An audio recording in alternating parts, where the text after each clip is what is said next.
ओ ॐ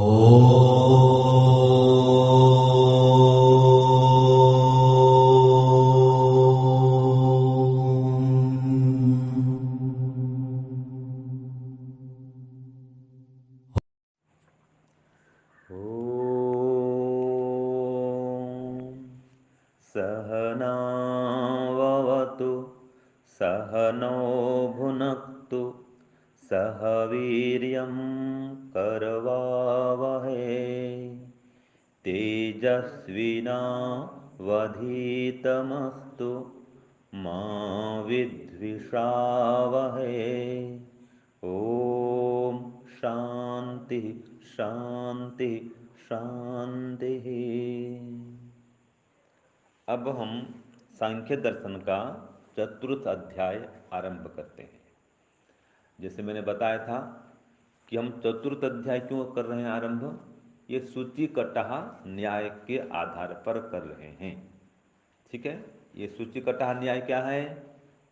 क्या है जी? ये मीमांसा दर्शन का एक न्याय है। न्याय माने कानूनी मुहावरा, जिसके माध्यम से एक सामाजिक संदेश दिया जाता है या कोई शिक्षा दी जाती है उस न्याय के माध्यम से। तो सूची माने क्या होता है? सुई। कटहा माने कढ़ाई। तो एक लोहार था, तो एक बहुत बड़ा कढ़ाई बना रहा था किसी ग्राहक का। तो इसके बीच में कोई छोटा ग्राहक आ गया, उसने कहा मेरे लिए सुई बना दो, या सूजा कहो चलो, जिसमें बोरी सिलते हैं सूजा, ऐसे बना दो। तो कढ़ाई बनाना छोड़ करके वो सूजा या सुई बनाना आरंभ कर दिया। तो जो कढ़ाई वाला ग्राहक था वो कहता भाई मेरा काम क्यों छोड़ दिया आपने? मैं तो पहले से बैठा हूँ, सुबह से बैठा हूँ, इसका काम अपने हाथ में ले लिया। तो कहता है लोहार, भाई इसको तो 10 मिनट में मैं विदा कर दूंगा करके, ये छोटा सा काम है इसका, इसके लिए दिन भर ये नहीं बैठ सकता है। ठीक है, आपका दिन भर काम चलेगा, इसलिए इसको विदा करते हैं, फिर होगा आपका काम करते रहेंगे। तो बहुत बड़ा काम चलता हो तो उस बीच में अगर कोई छोटा काम हो तो छोटे काम को पहले कर देना चाहिए। तो इसी प्रकार से जो सांख्य दर्शन है, इसका पहला अध्याय 164 सूत्र का है। कितना? 164, 164। तो 164 सूत्र इसमें है। अब वो शुरू करेंगे तो बहुत लंबा समय हो जाएगा। तो ये सबसे छोटा है और सबसे सरल है, और एकदम छोटी छोटी कहानियाँ हैं। तो इसका प्रथम सूत्र ही एक कहानी से आरंभ होता है, तो आप सबको सरल लगे, सुनने में मजा भी आएगा, इसलिए हम इसको आरंभ करते हैं। अथ चतुर्थोध्याय। सूत्र पहला, बोलिए। राजपुत्रवत, जोर से बोलिए, राजपुत्रवत तत्वोपदेशात। फिर बोल दूं, तत्व उपदेशात।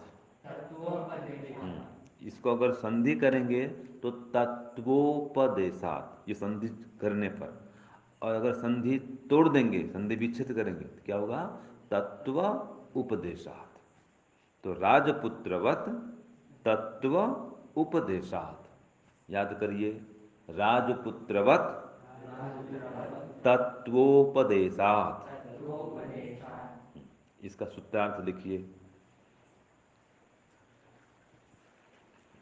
ईश्वर आदि पदार्थ का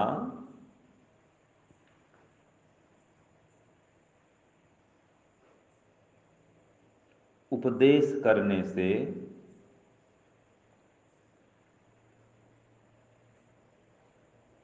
श्रोता को विवेक उत्पन्न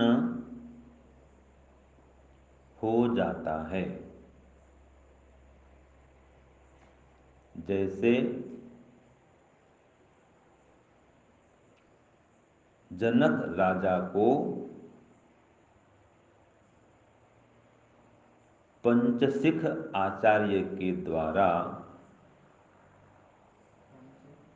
पंचशिख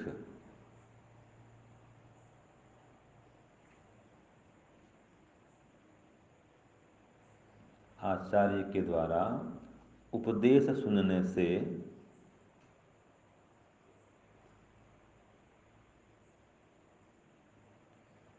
हो गया था। ये सूत्रार्थ हो गया। क्या हो गया था? विवेक उत्पन्न हो गया था। ठीक है जी।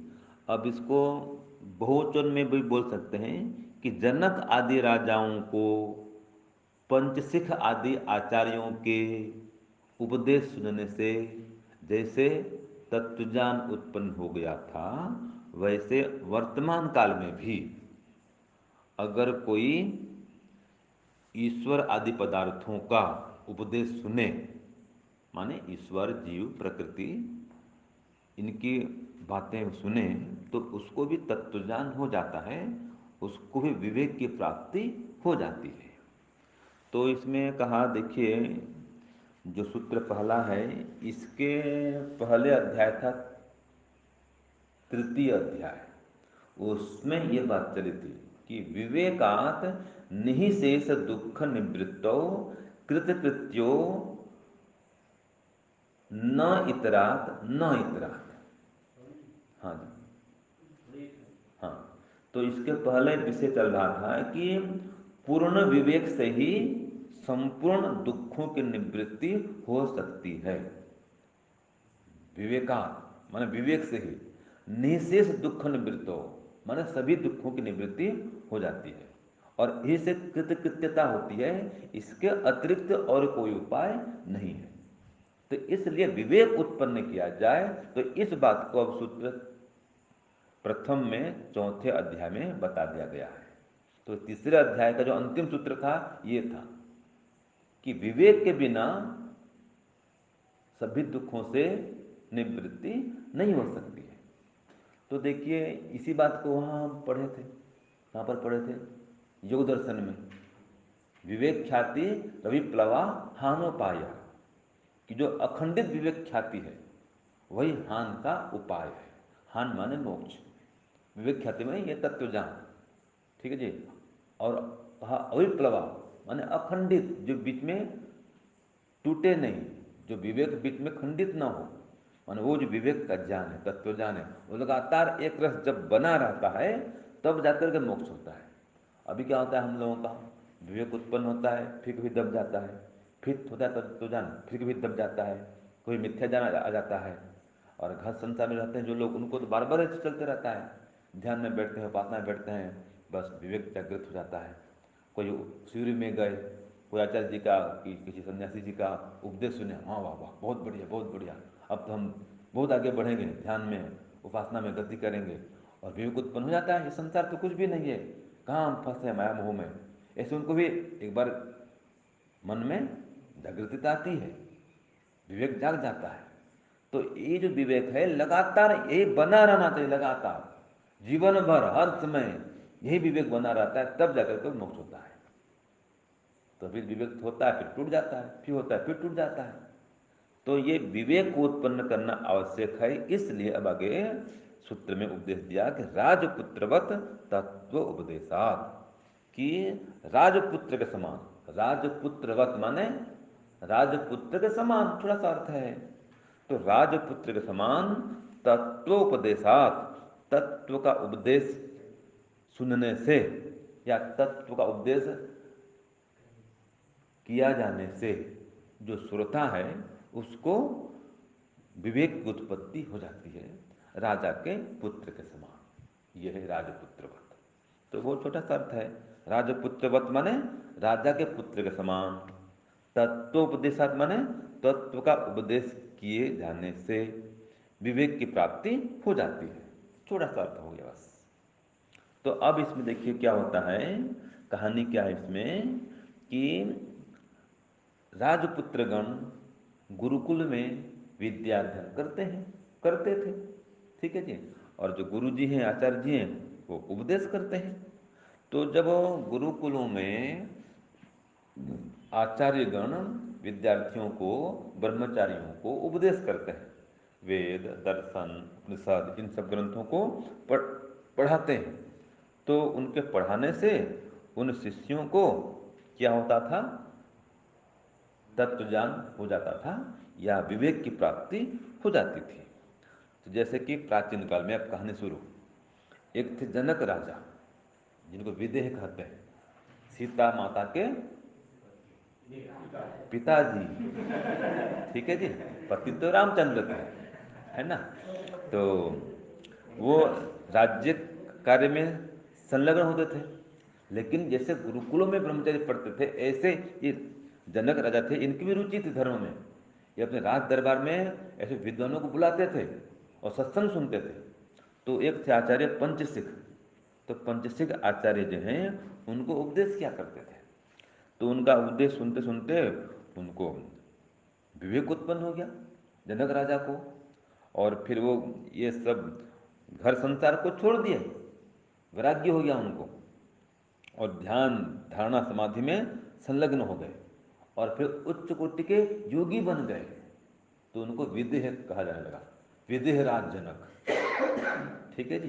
तो इस प्रकार से क्या सार निकला कि पहले राजपुत्रों को भी ऐसे विवेक उत्पन्न हो जाता था। तो आज भी अगर हम इस प्रकार से पढ़ें तो चाहे राजपुत्र हो चाहे ब्राह्मण का पुत्र हो, ब्राह्मण का जो पुत्र होता है उसको देखो सरलता होती है, संस्कार होते हैं इसके। जैसे एक डॉक्टर का बेटा है ना, वो डॉक्टर जल्दी बन जाता है, क्यों? संस्कार होते हैं उसको, उसके संस्कार होते हैं पिताजी के। सभी सबका ये नियम है, व्यापारी का बेटा जल्दी व्यापारी बन जाता है, क्यों? वो सब बचपन से दुकान में बैठता है, जानता है। ऐसे जिस घर में मैं एक गया था, धांगध्रा में गया था एक परिवार में, उस परिवार में अधिकांश कोई पुलिस का है, कोई आर्मी में है, कोई सैनिक में है। तो उस परिवार में वो परंपरा चल पड़ती है, उसके भाई के बेटे वो सब उस क्षेत्र में जाते हैं। या कोई होता है पीटीआई, वो खेल का शिक्षक है, तो उस परिवार में खेल में आगे बढ़ते हैं विद्यार्थी बेटे बेटियां, तो प्रभाव पड़ता है। ऐसे ही जो ब्राह्मण के बेटे होते हैं वो बचपन से देखते हैं, कर्मकांड सिखा रहे हैं पिताजी, हवन सिखा रहे हैं, कर्मकांड करा रहे हैं, वो बचपन में देखते देखते सीख जाते हैं। तो लेकिन यहाँ पर कहा जो राजपुत्र होते हैं अर्थात जो क्षत्रिय होते हैं उनको भी ये तत्वज्ञान हो सकता है। तो चिकित्सक का बेटे को या चिकित्सक के बेटे को चिकित्सक बनना एक प्रकार से आसान होता है, लेकिन एक कृषक के बेटे को चिकित्सक बनना कठिन होता है। फिर भी असंभव तो नहीं है, एक कृषक का बेटा भी चिकित्सक बन सकता है, कोई बड़ी बात नहीं है। तो असंभव नहीं है, उसको मेहनत अधिक करनी पड़ती है। इसी प्रकार से जो राजपुत्र होते हैं उनको भी विवेक वैराग्य हो सकता है, और वे भी सन्यासी हो सकते हैं, जैसे कि राजा जनक हो गए थे। राजा होते हुए भी उनको वैराग्य हो गया था, विधेय पद को प्राप्त कर लिए थे, और उनको इस प्रकार से तत्वज्ञान हो गया, विवेक उत्पन्न हो गया। ये है प्रथम सूत्र कि राजपुत्र के समान तत्व के उपदेश सुनने से विवेक उत्पन्न हो जाता है। तो जैसे राजपुत्र को विवेक उत्पन्न हो गया या जनक राजा को विवेक उत्पन्न हो गया, वैसे हम भी अगर सुनेंगे तत्वज्ञान की बातों को तो हमें भी तत्वज्ञान प्राप्त हो जाएगा, विवेक उत्पन्न हो जाएगा, और उस विवेक के स्थिर होने से फिर हमारा मोक्ष मार्ग जो है प्रशस्त हो जाता है। ठीक है जी, ये प्रथम सूत्र हो गया। एक सूत्र और को होता है, सूत्र 2, पिशाचवत, बोलिए, पिशाचवत अन्यार्थ उपदेशे अपि। हाँ,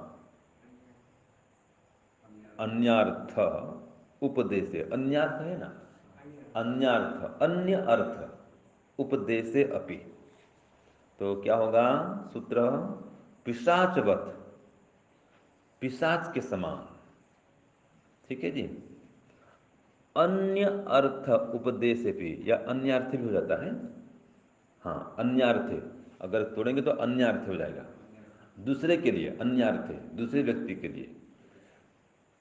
अगर हम उपदेश करते हैं तो एक पिशाच मान होता है भील, तो जैसे भील को तत्वज्ञान हो गया था, वैसे हमको भी साक्षात उपदेश नहीं सुनने पर भी तत्वज्ञान उत्पन्न हो सकता है। एक छोटी बात बता दी। अब इसका सूत्रार्थ लिखिए पहले। सूत्रार्थ 2, पिशाचवत अन्यार्थ उपदेशे अपि। तो शब्दार्थ क्या होगा? पिशाचवत, पिशाच के समान। पिशाच कहते हैं भील को, जंगली व्यक्ति को। ठीक है, यहाँ पर पिशाच माने वो भूत प्रेत वाला नहीं, वो पिशाच अर्थ नहीं लेंगे। ठीक है जी। तो यहाँ पर पिशाच माने भील व्यक्ति। तो जैसे एक भील व्यक्ति के समान, या किसी राजपुत्र को उपदेश दे रहे हैं, अभी मत लिखना, किसी राजपुत्र को उपदेश दे रहे हैं, तो उपदेश तो हो रहा है राजपुत्र के लिए, लेकिन ओट में कोई भील व्यक्ति उसको सुनते रहता है, तो उस भील व्यक्ति को भी विवेक उत्पन्न हो जाता है। जबकि मुख्य अर्थ किसके लिए है? मुख्य उपदेश किसके लिए हो रहा है? राजपुत्र को हो रहा है। जैसे कि इसमें कहानी आती है, महाभारत युद्ध की तैयारी चल रही थी, दोनों पक्ष की सेनाएं सुसज्जित थीं। उस समय अर्जुन को मोह हो जाता है, और जो योगीराज श्री कृष्ण जी हैं वो उपदेश करते हैं, तो अर्जुन को संबोधित करते हैं, उपदेश देते हैं। तो कृष्ण के उपदेश को सुन करके अर्जुन का तो मोह भंग हुआ ही, साथ में निकट में कोई अति शुद्र व्यक्ति था, किरात भील व्यक्ति था, तो उसको भी सुन करके उसको भी ये तत्वज्ञान हो गया, उसका भी मोह भंग हो गया, उसको भी विवेक उत्पन्न हो गया था। ये कहानी इसमें ये है।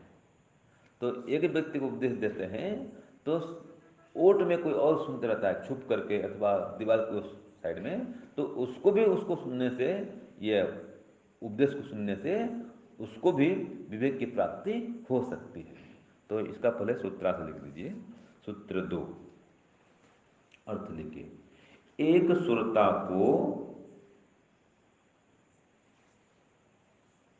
तत्वोपदेश करने पर, एक श्रोता को तत्वोपदेश अर्थात तत्वज्ञान का उपदेश करने पर समीपस्थ अन्य श्रोता को भी विवेक उत्पन्न हो जाता है। ये सूत्रार्थ हो गया। फिर बोल दूं, एक श्रोता को तत्व उपदेश करने पर समीपस्थ अन्य श्रोता को भी विवेक उत्पन्न हो जाता है, पिशाच के समान। ये जोड़ दीजिए, पिशाच माने भील, हाँ भील के समान, यह पिशाचवत, भील है, किरात है, इसका नाम होता है जंगली युवक के समान। ये सूत्रार्थ पूरा हो गया। तो बस ये सुन लीजिए कहानी अब, कि श्री कृष्ण जी अर्जुन को उपदेश दे रहे थे, निकट में कहीं ओट में एक किरात था, किरात भील, तो उसको भी तत्वज्ञान उत्पन्न हो गया था भगवान कृष्ण के उपदेश सुनने पर। तो ये है अति शुद्र व्यक्ति, किरात भील कहते हैं उसको। तो ये हो गया। और एक कहानी इसमें और भी आती है कि भगवान शिव वो पार्वती को उपदेश कर रहे थे, पार्वती को भगवान शिव उपदेश कर रहे थे, तत्वज्ञान सुना रहे थे। तो समीपस्थ माने निकट में स्थित एक पर्वतीय व्यक्ति को, माने जंगली व्यक्ति को, जो अति शुद्ध था, भील था, तो उसको भी वो तत्व उपदेश को सुन करके विवेक उत्पन्न हो गया था। तो दोनों बातें आ गई कि एक तो कृष्ण ने उपदेश दिया था अर्जुन को, और अर्जुन को तो उपदेश सुनने से तत्वज्ञान हुआ ही, लेकिन निकट में कोई किरात था ओट में, थोड़ा दूर में, तो उसको भी विवेक उत्पन्न हो गया। इसी प्रकार से महादेव अथवा शिव ने, कैलाशपति शिव योगी थे, याद रखना, समाधिस्थ योगी थे, तो वो अपनी पत्नी पार्वती को उपदेश कर रहे थे, तो उसके उपदेश को एक शुद्ध व्यक्ति भी सुन रहा था ओट में, दीवार के उस ओर, तो उसको भी विवेक उत्पन्न हो गया, जो कि अति शुद्ध था, किरात था, भील था। तो सार क्या निकला कि अगर हम किसी एक व्यक्ति को मुख्य रूप से उपदेश देते हैं, जैसे मैं आपको पढ़ा रहा हूँ, तो आपको तो पढ़ा रहा हूँ, साक्षात आप मेरे पास बैठे हैं, लेकिन जो मेरे पास सामने नहीं बैठे हैं, आज के ज़माने में क्या सुनते हैं, उसको बोलते हैं, इसको ऑनलाइन सुनते हैं। ठीक है, तो उनको भी विवेक उत्पन्न हो सकता है, और ये ऑनलाइन जाने वाला भी है। आपको अच्छा सुना रहा हूं मैं, तो आपको तो तत्वज्ञान होगा ही, जो विवेक वैराग्य अभ्यास के लिए प्रयत्न करेगा, लेकिन इसको सुन करके, ये ऑडियो को अथवा ऑनलाइन में इसको सुन करके जो इस पर चिंतन करेंगे, मनन करेंगे, तो उनको भी विवेक की प्राप्ति हो जाएगी। ये सूत्र ठीक इसमें आज के ज़माने में लागू होता है ऑनलाइन पाठ के लिए। ये सूत्र ऑनलाइन पाठ के लिए ही है। ठीक है, तो बस ये सूत्र 2 भी पूरा हो गया। ओम शांति ओम शम।